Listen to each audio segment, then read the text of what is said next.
Se cumplió en la Presidencia de la República la primera rendición de cuentas de 2009 sobre derechos humanos. Durante la sesión, el ministro de Defensa, Juan Manuel Santos, reveló tener pruebas que demuestran que las FARC buscan desacreditar a la fuerza pública haciendo pasar a guerrilleros abatidos en combate como falsos positivos. Las falsas acusaciones son por centenares, cuando en realidad apenas se le ha dado soporte jurídico a 22 casos de falsos positivos.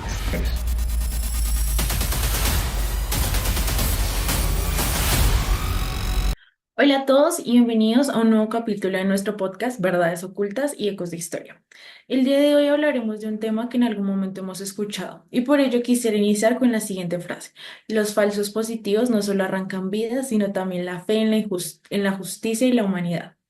Como lo pueden ver, hablaremos sobre los falsos positivos. A lo largo del podcast contaremos con diferentes invitados que contribuirán con su conocimiento sobre el tema. Para aquellos que no lo sepan, los falsos positivos fueron civiles asesinados por agentes estatales y sus aliados, quienes una vez ejecutados los disfrazaron de actores criminales para presentarlos como victorias de operativos militares, y así recibir diversos incentivos y reconocimientos ofrecidos durante la presidencia de Álvaro Uribe Vélez. Pero esto va más allá. Debido al fuerte impacto que se generó en aquella época, un 28 de septiembre de 2008, 11 madres de jóvenes desaparecidos denuncian que fueron asesinados por fuerzas militares en Ocaña, norte de Santander, haciéndolos pasar por bajas en combate pertenecientes a grupos guerrilleros. Esta situación presenta muchas incoherencias, ya que sus hijos eran reclutados bajo engaños de salarios atractivos para labores no especificadas. Curiosamente también, las bajas de los jóvenes ocurrían 2 o 3 días después de su salida. Adicionalmente, muchos de ellos tenían limitaciones físicas y los acusaban como líderes de estos grupos al margen de la ley. Debido a la búsqueda de respuestas de estas madres, el 29 de octubre de 2008, el Gobierno Nacional convocó una rueda de prensa en donde aseguraron que investigarían estos delitos que ocurrieran al interior de las fuerzas militares. Algunas de las recompensas que obtenían los militares fueron expuestas en la Directiva 029 del 17 de noviembre de 2005, proveniente del ministro de Defensa de aquella época, Camilo Espina. Se explicaba cómo se pagarían las recompensas por las muertes que hubieran. Se pagarían 5.000 millones de pesos por los jefes máximos de las FARC, 3 millones de pesos por mandos medios y guerrilleros de bajo rango, 3 millones de pesos por ametralladoras .60, 1.000 pesos por cada tiro de fusil, 700 pesos por municiones de revólver y 1.700.000 por información de integrante de las estructuras. Es importante mencionar cómo muchas veces se vio alterada esta justicia que pedían las madres. Por ejemplo, en el 12 de febrero de 2010, las madres de Soacha se reúnen con el expresidente Álvaro Uribe para comentarle su inconformidad debido a que observan que los militares investigados se estaban dejando en libertad por el vencimiento de términos. A lo que le responde que estos seguirán estando vigilados y que en caso de ser culpables serán juzgados por la ley, pero unos años después, en su cuenta de Twitter, Álvaro Uribe cambia su versión diciendo que las madres ese día le afirmaron que sus hijos sí estaban realizando actos delictivos y que eran culpables. El motivo de lucha de estas madres fue confirmado 13 años después, debido a que la JEP en 2021 revela que las víctimas fueron 6.402 personas entre los años de 2002 y 2008 debido a una estrategia que consistía en disfrazar a civiles muertos como guerrilleros dados de baja por el ejército, para hacerle creer al país que se estaba derrotando a las FARC. Esto que conocemos como falsos positivos se disparó bajo el gobierno de Seguridad Democrática. Al entrar en este tema surgen muchas inquietudes. Por ejemplo, ¿quién de ustedes quisiera contarnos acerca de quiénes eran estas víctimas asesinadas? Sí, claro, con mucho gusto. Yo quisiera hablar primero que todo sobre la cifra de los falsos positivos que encontró la Jurisdicción Especial para la Paz, que fueron 6.402. La Jurisdicción Especial para la Paz en Colombia ha documentado estos 6.402 casos de falsos positivos donde los civiles fueron asesinados por militares y estos eran presentados como guerrilleros muertos en combate desde 1988. Tema importante es la investigación que tuvo la Jurisdicción Especial para la Paz. Esta fue creada por los acuerdos de paz del año 2016 y tenía la tarea, o tiene la tarea de investigar, esclarecer, juzgar y sancionar los crímenes más graves cometidos durante el conflicto armado. En este marco, la Jurisdicción Especial para la Paz ha documentado 6.402 casos de falsos positivos a nivel nacional. Esta es una cifra muchísimo mayor a los 2.248 que reconoció la Fiscalía, y pues esto nos generó una gran duda sobre qué hace verdaderamente el ente investigador del país. En estos casos se concretan departamentos como Antioquia, que tiene 1.724 víctimas, Norte de Santander, que tiene 1.177, y el departamento del Cesar, que tenía 1.591. Estos fueron epicentros de la política de la seguridad democrática del presidente Álvaro Uribe. La Jurisdicción Especial también ha llamado a declarar a más de 2.000 miembros de la fuerza pública por estos crímenes y además ha emitido órdenes de captura contra varios oficiales de alto rango. Y el último que tenemos es el de la importancia de esclarecer la verdad sobre los falsos positivos. Y esto es fundamental para poder hacer justicia a las víctimas, reparar el daño causado y evitar que estos crímenes se repitan en un futuro cercano o lejano. La Jurisdicción Especial para la Paz también busca establecer responsabilidades, pero también promueve la reconciliación a través de la verdad y el reconocimiento de los hechos junto con la reparación simbólica de todas las personas que fueron víctimas de este método. Además, tenemos que el caso de los falsos positivos evidencia la necesidad de reformar las Fuerzas Armadas y fortalecer los mecanismos de control y rendición de cuentas, además de priorizar el respeto a los derechos humanos en la lucha contra el crimen y el terrorismo. Partiendo de esto, tengo entendido que unos casos que fueron priorizados, o me equivoco. ¿Alguno de ustedes me podría contar algo acerca de esto? En efecto, existieron unos subcasos, un proceso de priorización y selección de subcasos dentro de la Jurisdicción Especial de la Paz en Colombia, enfocándose principalmente en los falsos positivos, que como ya dijeron anteriormente, es un término que se refiere a las ejecuciones extrajudiciales de civiles por parte de las fuerzas militares, que luego fueron presentadas como bajas en combate. Los criterios de prioridad de la JEP fueron constitucionales, concentrándose en contextos y estructuras de criminalidad organizada en lugar de abordar casos individualmente. Este enfoque busca garantizar los derechos de las víctimas de violaciones masivas de los derechos humanos. La priorización no implica un orden rígido, sino que depende de los avances de cada subcaso, los aportes a la verdad y los recursos disponibles.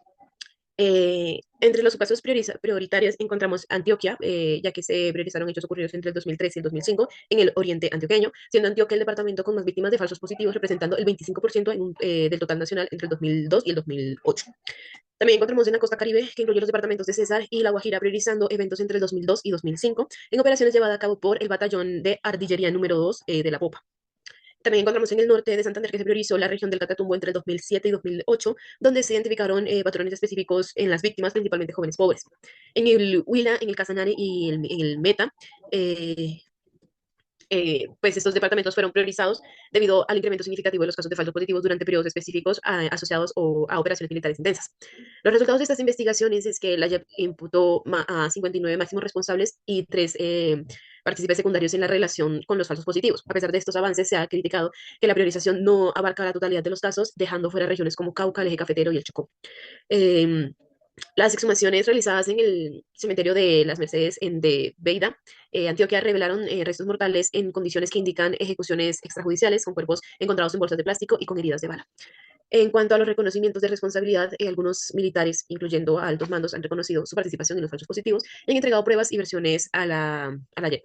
Sin embargo, cuando las víctimas señalaron que estos reconocimientos pues, no han sido completos, omitiendo ciertos detalles importantes sobre los crímenes y sus autores intelectuales. También se destacaron casos como el del teniente coronel Álvaro Diego Tamayo Hoyos, quien admitió haber ordenado asesinatos, y otros oficiales que aceptaron haber facilitado los informes falsos que encubrían los crímenes. En cuanto a las sanciones y reparación, se establecieron sanciones que incluyen componentes reparadores y restaurativos, así como restricciones de libertad que pueden extenderse hasta por 8 años y que serán monitoreadas por las Naciones Unidas.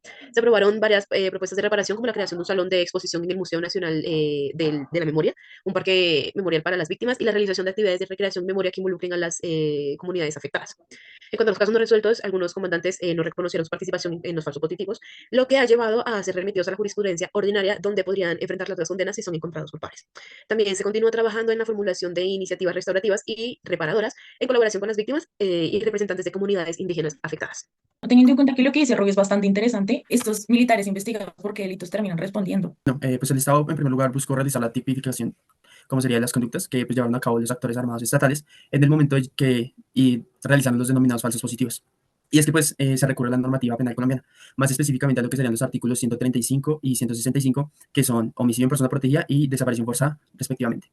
Pero pues según la Corte Penal Internacional, se trataría de conductas antijurídicas que se categorizan como no admisibles y a su vez se configurarían acorde a lo expresado en los artículos 7 y 8 del Estatuto de Roma, de la Corte Penal Internacional, que lo son crímenes de lesa humanidad y crímenes de guerra. Bueno, esta tipificación fue realizada por autos emitidos por la JEP, específicamente fueron los autos 125 del 2 de julio del 2021 y 128 del 2 de julio del 2021. Pero ¿cuál fue el rol que tuvo la Corte Penal Internacional en este caso? Para esto, pues, en un primer momento se analiza como por parte de José Miguel Vivanco, quien era el representante de Human Rights Watch, que se expresa una preocupación ante la posibilidad de que la Corte Penal Internacional cerrara prematuramente sus exámenes preliminares sobre la situación en Colombia. Y es que se considera que este cierre resultaría perjudicial para el acceso a la justicia de las víctimas de los falsos positivos. ya que se afirma que la Corte Penal Internacional no pues, debería depender únicamente de lo que son futuras investigaciones y procesos nacionales como los que se espera de la Jurisdicción Especial para la Paz, sino que debería concentrarse en evaluar las acciones que el Estado colombiano ha hecho hasta la fecha. Digamos que la Corte Penal Internacional desde el año 2004 dio inicio a un análisis de esta situación que se presenta en Colombia, considerando sin abrir un caso formal sobre los falsos positivos, lo cual resulta acertado teniendo en cuenta que la Corte Penal Internacional debería continuar este análisis sin basarse en promesas de procesos nacionales que aún no se han realizado y que podrían no ser efectivos. Y es que la posibilidad de que la Corte Penal Internacional cierre su examen preliminar, ignorando las necesidades de una evaluación continua, podría limitar las posibilidades a las víctimas del acceso a la justicia.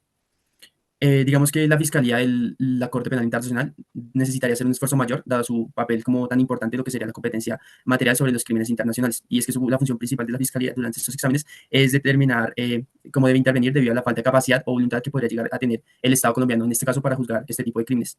Esto pues también teniendo en cuenta que la Corte Penal Internacional opera bajo ese principio que denominaríamos complementariedad, lo que significa que solo intervendría cuando el sistema nacional se considera de alguna manera incapaz o no está dispuesto a llevar a cabo los juicios correspondientes. Siento que todo lo que han dicho ustedes es bastante interesante, pero pues a mí me queda la duda de qué modalidades manejaban los militares, cómo realizaban estas acciones. Sí, Lina, pues dentro de esta investigación se encontraron ciertos patrones macrocriminales y aparte, pues cada una de sus modalidades. Dentro de los patrones encontramos primero asesinatos cometidos por una alianza entre militares y paramilitares contra personas señaladas de pertenecer a grupos armados ilegales o delincuencia común, pero pues sin ningún combate ni verificación de estos señalamientos. El segundo patrón eran víctimas seleccionadas por su vulnerabilidad, se puede decir, y sin ninguna red de apoyo, engañadas con promesas de trabajo y pues finalmente asesinadas. Como modus operandi tenemos pues primero una retención y entrega de estas víctimas por la AUC al batallón. Luego unos asesinatos tras señalamientos por guías e informantes. Asesinatos también por señalamientos sociales de comisión de delitos y asesinatos de guerrilleros heridos o miembros de grupos armados que ellos mismos entregaron al batallón. Dentro de, pues, de todo esto se destaca la obstrucción al acceso de justicia para garantizar impunidad a los victimarios, mediante la elaboración de documentos operacionales falsos, algunos reportes de víctimas como NN, traslado de cadáveres sin presencia de la policía judicial y simulación de pertenencia de grupos ilegales. Pero, ¿y qué responsabilidad tenía la Justicia Especial para la Paz en estos casos? Bueno, acá la JEP buscaba pues como desnudar la responsabilidad política y en sí encontrar a los líderes responsables de la política homicida. Pues, o sea, que los falsos positivos son un asunto político y no solamente judicial. Es necesario aplicar los fundamentos del derecho internacional humanitario y los derechos humanos de manera coordinada y armónica. Además que la JEP está investigando los máximos responsables en la cadena de mando, incluyendo pues al expresidente Uribe, que ya lo mencionamos, y al expresidente Santos, para determinar si, pues, si ellos conocían y participaban de estos crímenes de falsos positivos y si obraron con diligencia para impedirlos. Aparte, la Comisión de la Verdad condena que las víctimas fueran elegidas por ser insignificantes y considera que los crímenes no fueron, por decirlo, actos aislados, sino parte de una política del Estado. Para darle ya el cierre a nuestro podcast, quiero finalizar con la forma en la que fueron reparadas algunas de las víctimas. Esto fue a través de la Ley de Víctimas y Restitución de Tierras, la Ley 1448/2011, en el cual se establecieron mecanismos para la reparación integral de las víctimas del conflicto armado, incluyendo a las víctimas de falsos positivos.